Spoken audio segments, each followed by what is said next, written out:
Hi all, എല്ലാവർക്കും ഇമ്മിനന്റ് PSCയിലേക്ക് സ്വാഗതം. ഏതൊരു ഉദ്യോഗാർത്ഥികളുടെയും സ്വപ്നതുല്യമായിട്ടുള്ള ഒരു എക്സാമാണ് സെക്രട്ടറി റെസിഡന്റ് എന്ന് പറയുന്നത്.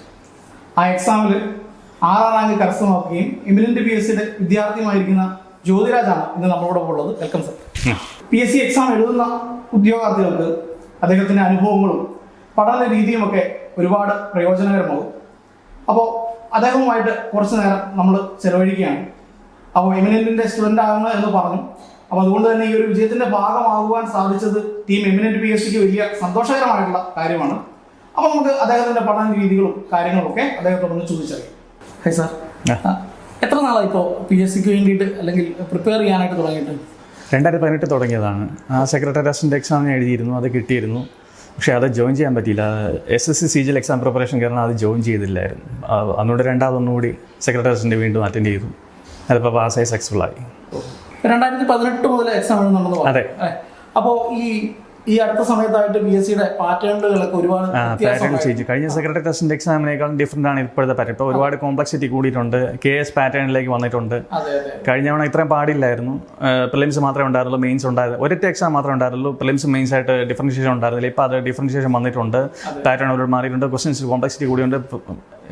വിദ്യാർത്ഥികളുടെ പഠന നിലവാരം ഒരുപാട് ഉയർത്തേണ്ട ആവശ്യമുണ്ട്. ഈ 2018 പഠിത്തത്തിൽ നിന്ന് കാര്യമായിട്ടുള്ള മാറ്റങ്ങൾ എന്താണെങ്കിലും ഈ സ്റ്റേറ്റ്മെന്റ് ടൈപ്പ് ചോദ്യങ്ങൾ വരുന്നു, അല്ലെങ്കിൽ ഒരു സിവിൽ സർവീസ് ലെവലിലേക്കുള്ള ടൈപ്പുള്ള ചോദ്യങ്ങൾ വരുന്ന സമയത്ത് പഠിത്തത്തിൽ കാര്യമായിട്ടുള്ള മാറ്റങ്ങൾ കൊണ്ടുവന്നിട്ടുണ്ടാവും അല്ലേ? കാര്യമായിട്ടുള്ള മാറ്റങ്ങൾ കൊണ്ടുവന്നിട്ടുണ്ടായിരുന്നു. എത്തരത്തിലായിരുന്നു അതിന്റെ പ്രിപ്പറേഷനും കാര്യങ്ങളൊക്കെ? കിട്ടാവുന്ന മാക്സിമം മെറ്റീരിയൽസ് വെച്ച് മാക്സിമം മെറ്റീരിയൽസ് കളക്ട് ചെയ്ത് പഠിക്കുന്ന ശീലം ഉണ്ടായിരുന്നു. എമിനന്റിൻ്റെ നോട്ട്സ് ഒരുപാട് ഹെൽപ്ഫുൾ ആയിരുന്നു. എമിനന്റിൻ്റെ നോട്ട്സ് ഡീറ്റെയിൽ ആയിട്ട് ഡിസ്ക്രിപ്റ്റീവ് ആയിട്ടുള്ള നോട്ട്സ് ഒരുപാട് ഡീറ്റെയിൽ ആയിട്ടുള്ള നോട്ട്സ് ഉണ്ടായിരുന്നു. അതുകൂടാതെ റാങ്ക് ഫയൽ പ്രിപ്പറേഷൻ ഉണ്ടായിരുന്നു.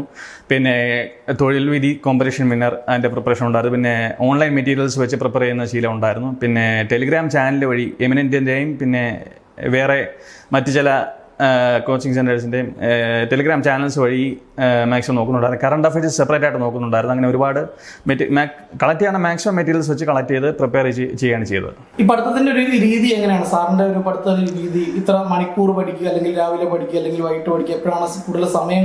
അങ്ങനെ ഒരു വ്യക്തമായ പഠന രീതി ഉണ്ടായിരുന്നു. പഠന രീതി എന്ന് പറയുമ്പോൾ വ്യക്തമായിട്ടുള്ള കലണ്ടർ പ്രിപ്പയർ ആയിട്ടാണ് പഠിച്ചുകൊണ്ടിരുന്നത്. ദിവസം 14 പ്രിലിമിനറി എക്സാമിനാണെങ്കിൽ 10 തൊട്ട് 14 മണിക്കൂർ സ്പെൻഡ് ചെയ്തു. ഫ്രീലാൻസിങ് ആണ് ഞാൻ ആ സമയത്ത് ചെയ്തുകൊണ്ടിരുന്നത്. വേറെ പ്രൊഫഷനൊന്നും ഇല്ലായിരുന്നു. അപ്പോൾ എനിക്ക് പഠിക്കുന്ന ആവശ്യത്തിന് സമയം ഉണ്ടായിരുന്നു. അപ്പോൾ പ്രിലിംസിന് 10 തൊട്ട് 14 മണിക്കൂർ സ്പെൻഡ് ചെയ്തു. അത് എഫക്റ്റീവായി. പ്രിലിംസ് പാസ്സായതിനു ശേഷം പിന്നെ മെയിൻസ് ആയപ്പോൾ കുറച്ചുകൂടെ സ്ട്രിഞ്ചൻ്റ് ആയിട്ട് കുറച്ചുകൂടെ ഇൻറ്റൻസീവായിട്ട് പഠിത്തം തുടങ്ങി. ഒരു 14 മണിക്കൂർ ഡെയിലി സ്പെൻഡ് ചെയ്തു. എല്ലാ ദിവസത്തെയും ഡെയിലി കലണ്ടർ തയ്യാറാക്കി ഡെയിലി ഇന്ന സബ്ജക്ട്സ് പഠിക്കണമെന്ന് സബ്ജക്ട്സ് അലോക്കേറ്റ് ചെയ്ത്, ഇപ്പോൾ റാങ്ക് ഫയൽ ആയാലും വേറെ എന്തെങ്കിലും മെറ്റീരിയൽ ആയാലും ഇന്ന ദിവസം ഇത്ര പോർഷൻസ് അലോക്കേറ്റ് ചെയ്തിട്ട് അത്രയും കംപ്ലീറ്റ് ചെയ്യണമെന്ന് പ്ലാൻ ചെയ്തതിന് ശേഷം അത് കംപ്ലീറ്റ് ചെയ്തുകൊണ്ടിരിക്കുകയായിരുന്നു. ഡെയിലി ടാർഗറ്റ്സ് വെച്ചിട്ട് അത് കംപ്ലീറ്റ് ചെയ്യാനും ചെയ്തുകൊണ്ടിരുന്നു. അപ്പോൾ ഞങ്ങൾക്ക് വലിയ സന്തോഷമുണ്ട്. ഞങ്ങളൊരു സ്റ്റുഡൻ്റ് ആണ്, ഇത്രയും മികച്ച റാങ്കുകൾ കരസ്ഥമാക്കി. അപ്പോൾ സാറിനെ കൂടാതെ തന്നെ 2ാം റാങ്ക്, അതുപോലെ തന്നെ ആദ്യത്തെ റാങ്കുകളിലൊക്കെ ഒരുപാട് പേര് എമിനന്റ് PSCയുടെ ഭാഗമായിട്ടുണ്ട്. അപ്പോൾ എമിനന്റ് PSC എങ്ങനെയാണ് പഠനത്തിൽ സഹായിച്ചിട്ടുള്ളതെന്ന് പറയാൻ പറ്റും? എമിനന്റ് PSC പ്രധാനമായിട്ട് നോട്ട്സാണ്. എമിനന്റ് PSC ഓൺലൈൻ കോച്ചിങ് ഞാൻ അറ്റൻഡ് ചെയ്തിരുന്നു. ഓൺലൈൻ കോച്ചിങ് ഹെൽപ്ഫുള്ളായിരുന്നു. അത് നന്നായിട്ട് പഠിക്കാൻ പറ്റി. അറ്റൻഡ് ചെയ്തിടത്തോളം നന്നായിട്ട് പഠിക്കാൻ പറ്റി.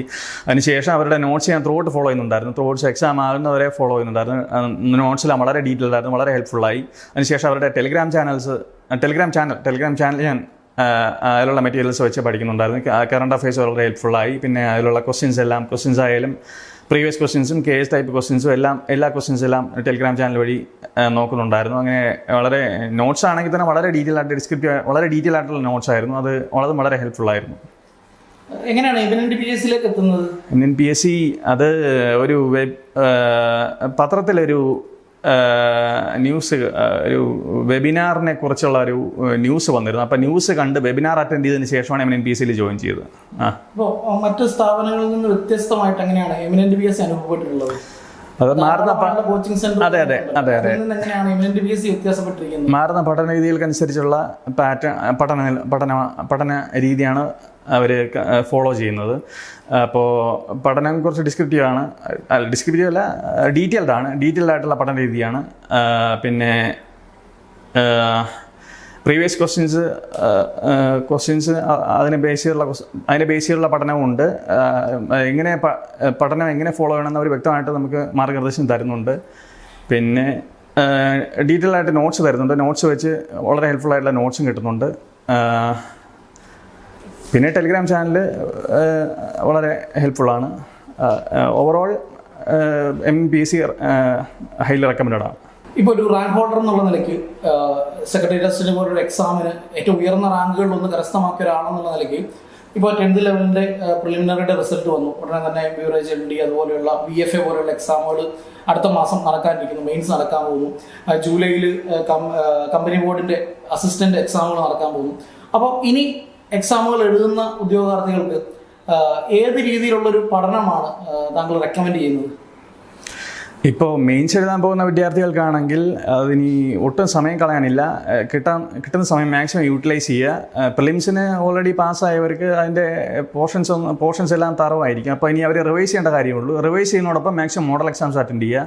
മോഡൽ എക്സാംസ് അറ്റൻഡ് ചെയ്ത് റിവിഷനോടൊപ്പം മാക്സിമം മോഡൽ എക്സാംസ് അറ്റൻഡ് ചെയ്ത് പോർഷൻസ് തറവാക്കി മാക്സിമം മോഡൽ പറ്റാവുന്ന അത്രയും മോഡൽ എക്സാംസ് അറ്റൻഡ് ചെയ്ത് തറവാക്കിയതിന് ശേഷം എക്സാമിനെ ഫേസ് ചെയ്യുക. അപ്പോൾ സാർ ഒരുപാട് സന്തോഷം ഇത്രയും നേരം ഞങ്ങളുടെ ഉദ്യോഗാർത്ഥികളുമായിട്ട് ഞങ്ങളുടെ വിദ്യാർത്ഥികളോട് സംബന്ധിച്ചതിന്.